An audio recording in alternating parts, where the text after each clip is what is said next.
20 বছর পর বিকেল বেলায় বারান্দায় বসে গান শুনছিলাম। হঠাৎ করেই প্লেলিস্টে থাকা একটি গান বেজে উঠলো, যেটা এক সময় আমার খুব পছন্দের গান ছিল।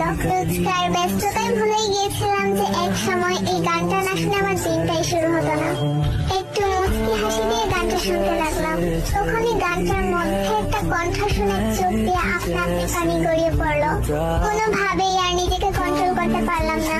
তাকে নিয়ে আগে কতই না স্বপ্ন দেখতাম, কত গল্প বানাতাম, বান্ধবীদের কানের কাছে সারা দিন চেঁচামেচি করতাম। সত্যি কত না পাগলামি করতাম তার জন্য। ভেবেছিলাম হয়তো তাকে ছাড়া বাঁচতেই পারবো না।